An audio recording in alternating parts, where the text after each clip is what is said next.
അപ്പോഴേ എൻ്റെ എല്ലാ പ്രിയപ്പെട്ടവരോടും ഒരുപാട് നന്ദി കേട്ടോ. എന്നെ സ്നേഹിക്കുന്നതിനും എൻ്റെ കുറവുകളുള്ള വീഡിയോ കാണുന്നതിനും ഒക്കെ. ഇത് നമ്മുടെ ഒരു ചാള അച്ചാർ എൻ്റെ രീതിക്ക്. ഞാൻ കുക്കിംഗ് വീഡിയോ അല്ല ചെയ്യുന്നത്.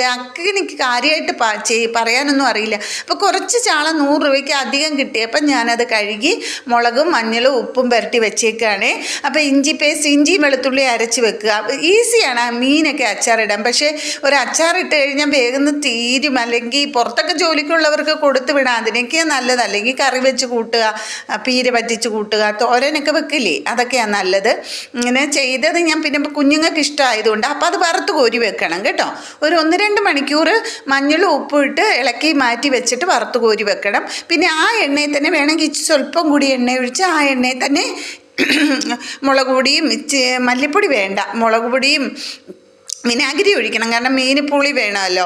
അപ്പം ഞാൻ ഇച്ചിരി ഫിഷ് മസാല, ഞാൻ ആദ്യമായിട്ടാണ് ഫിഷ് മസാല വാങ്ങിക്കുന്നത്. കാരണം എനിക്ക് അച്ചാറിടാനൊന്നും അങ്ങനെ അറിയത്തോണ്ട് രുചിക്ക് ഇരുന്നോട്ടെ എന്ന് കരുതി ഞാൻ വല്ലപ്പോഴും ഉടായ്പിൽ എന്തെങ്കിലുമൊക്കെ ചെയ്ത് വീട്ടുകാർ അതൊക്കെ കഴിച്ചോളൂ.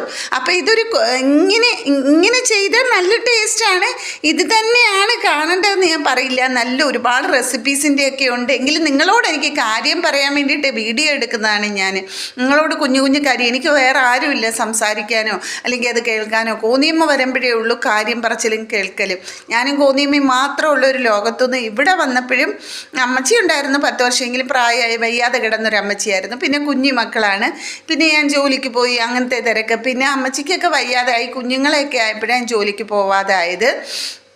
അപ്പം നിങ്ങളെയൊക്കെ കിട്ടി. അങ്ങനെ അമ്മച്ചി ഭരിച്ചതിന് ശേഷം ഞാൻ ഈ യൂട്യൂബ് വീഡിയോ തുടങ്ങിയത്.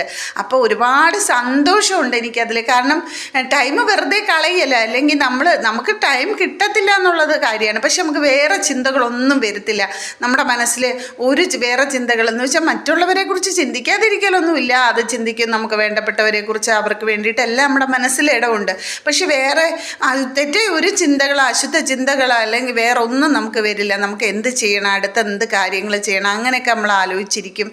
പിന്നെ എൻ്റെ പ്രശ്നം എന്ന് പറഞ്ഞാൽ നമ്മൾ ഈ 350 രൂപയ്ക്ക് ചാർജ് ചെയ്തൊരു പൊട്ട ഫോണിലാണ് ഇതെല്ലാം ചെയ്യുന്നത്. ഡേറ്റ പലപ്പോഴും കഴിഞ്ഞു പോകും. അതുകൊണ്ട് ലൈക്ക് ചെയ്യണേ, സബ്സ്ക്രൈബ് ചെയ്യണേ, പലരെയും സപ്പോർട്ട് ചെയ്യാൻ ശ്രമിക്കാറുണ്ട്. Okay please.